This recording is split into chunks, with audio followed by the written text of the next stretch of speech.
Hello, Sir War God here, bringing you another Company of Heroes Commander overview. This time it is the Oberkommando West Fortifications Doctrine. It is a rare doctrine. I really do like this doctrine so far. Other than this, I only have the 3 starting doctrines, so this is certainly a marked improvement over those guys. So we'll go through the abilities of this commander/doctrine here. The first item you get very early on, 1 command point, I believe, is the MG34 Heavy Machine Gun Team. This is an excellent machine gun team. I've got one sitting right here highlighted. It comes in a 4-man unit. The MG34 it comes with is a powerful weapon, just like the MG42. It suppresses enemy troops in 2 bursts, and just does an overall excellent job of suppressing enemy troops. The other advantage of this machine gun is it has this ability here, the Fire Incendiary Armor Piercing Rounds ability. So you have some options to do damage to vehicles, mostly light vehicles, with this option here for 15 munitions. And you get those armor piercing rounds for 30 seconds. Alright, so the next ability we get here is the Heavy Fortifications ability. This is very handy. It allows your Strimm pioneers to construct tank traps, flak emplacements, and trenches. So the tank traps are these X-shaped items here, and those prevent all but the heaviest vehicles from coming through.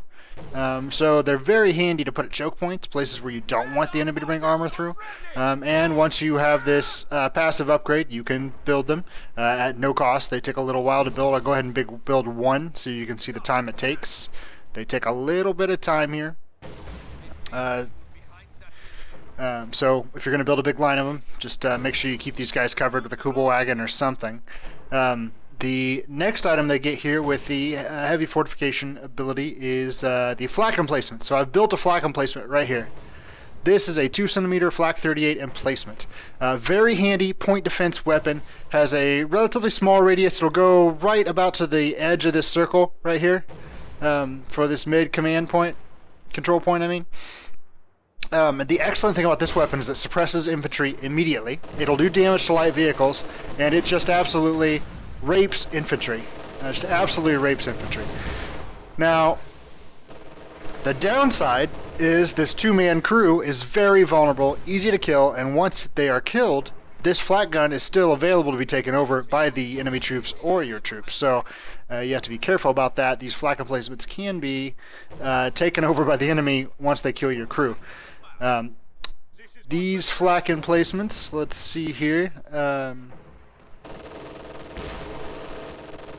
Okay, are 250 manpower and 10 fuel and 4 manpower, so that's not too bad. You just have to keep in mind that they are easily destroyed, easily taken over, and can be turned on your own troops. The next ability that you get with the Fortifications Doctrine here is the ability to build trenches with your Strimm pioneers. So we'll go ahead and set up a trench back here so you can see what that looks like. And this is essentially just going to give your troops heavy cover, right? Where there was no heavy cover before. So you can put it at a choke point like this. You can kind of put them around the edges and give a place for your troops to go while under fire. So they're in green heavy cover, and ideally the enemy then will not be. Get this trench set up here. And you can see there it's a covered trench. You can pop your troops in there. The thing to keep in mind is that I believe enemy troops can also occupy your trenches, so once you abandon them, you have to keep that in mind. Enemy troops may enter them and use them in just the way you can. Alright, so that's everything for the heavy fortifications ability. Next you get the field defenses. So your Volksgrenadiers can build minefields and bunkers. Let's find some Volksgrenadiers. Here they are. Alright, we're going to go ahead and put these guys over here. And these guys now have the ability to build your standard bunker, which I have right here, already set up and already upgraded with a heavy machine gun, which costs 60 munitions. This is an excellent little upgrade for the Volksgrenadiers. So you can go ahead and lay down these machine guns that cost you no manpower. The cost to build is 150 manpower. Sorry, I meant population cap. These cost you no population cap for the machine gun. So with these guys, you can build a bunker for 150 manpower. And once you get that bunker built, then you can go in and click this little button here and get the MG42 heavy machine gun upgrade. It has an excellent arc of fire, not quite as wide as your standard MG42 or MG34, but good enough if you have a couple of them placed here like I do. Excellent little upgrade. You can also place troops inside of them just by right-clicking. You can put one unit in there. What I like to do is usually put a Wreckenwerfer, anti-tank weapon inside of this building. So then you have a machine gun and an anti-tank, and you can see these guys are in the bunker in heavy cover. Very handy. So we'll pull these guys back out. I'll show you the next ability they get, which is the Minefield, the S Minefield to be exact. I'll go ahead and lay it down here. You can see it's laid in 4 points. And these are anti-personnel mines. They're going to do good damage against infantry, not so hot against armor, maybe a little damage to light armor, but that's it. And the other downside of these mines, as you will see when they're complete, is it puts up a sign, which acts as a warning if a player is paying attention, that there is a minefield in place.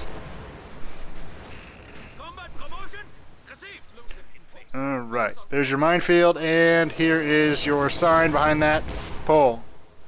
And there's your sign. So if your enemy is paying attention, he can see the minefield sign and steer clear. There's another sign over here somewhere, right here. Yeah. But still a handy little feature. The cost for that is 60 munitions. Pretty handy. Alright, the next ability that the Fortifications Doctrine gets is the Pak 43 Emplacement. This is the best anti-tank gun in the game. Just an excellent weapon. You have to build it. You build it with your Strimm Pioneers. Let me find them here. Yep. The cost is 500 manpower and 13 population cap. You can see it's got a pretty big footprint, and it has a huge range. So the range on this gun, you can see, extends all the way out here. So if you can get vision, you can kill tanks way out here. And the power of this gun is just amazing. It will two-shot T-34s, Shermans, tanks like that, and do incredible damage to the heavier tank like the IS-2. Yeah, so this is just an excellent anti-tank gun. It's, again, vulnerable to... its crew is vulnerable to being attacked. It's somewhat easily destroyed by artillery, so you kind of have to keep it protected, try to keep the artillery out of range of it. The other nice thing about this gun is it will fire through buildings, which I found out the hard way. If you can keep vision on the opposite side of a building, the round from this weapon will go right through a building and hit the tank. And you can see here it's going to fire on this Panzer coming through, and will do excellent damage. Boom, that was 2 shots on it, almost dead already. 3rd shot's coming, and it's gone. And that tank is now abandoned. Excellent. Alright, so that's the Pak 43. You want to build a couple of these. These are excellent anti-tank guns. Like I said, fire through buildings, have an extra long range. They take a decent amount of pop cap, but they do a good job. They do have a special ability here called Target Weak Point. Loads and fires a special high explosive anti-tank round that immediately stuns the enemy vehicle crew. So useful if you want to disable a tank really quick while your other units can take it out. Nice little ability. Alright, and the last ability here we have is the Zeroing Artillery. Zeroing Artillery. Automatically attacks visible units in the target area. Artillery rate of fire ramps up the longer the target is available. So I'm going to go ahead and place this down where this tank is here. And it's going to drop the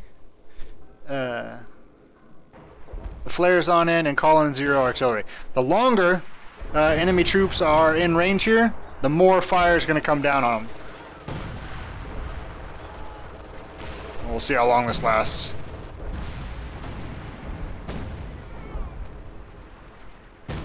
Still coming. Excellent when you find the enemy retreat point, especially if you're fighting like the Americans or the Soviets when they have the forward base ability, so they can turn a building into sort of a headquarters. That's what it is, forward headquarters. Or you find the major and the ambulance of the Americans. You can target that with the Zeroing Artillery when they retreat back to it and just annihilate their troops.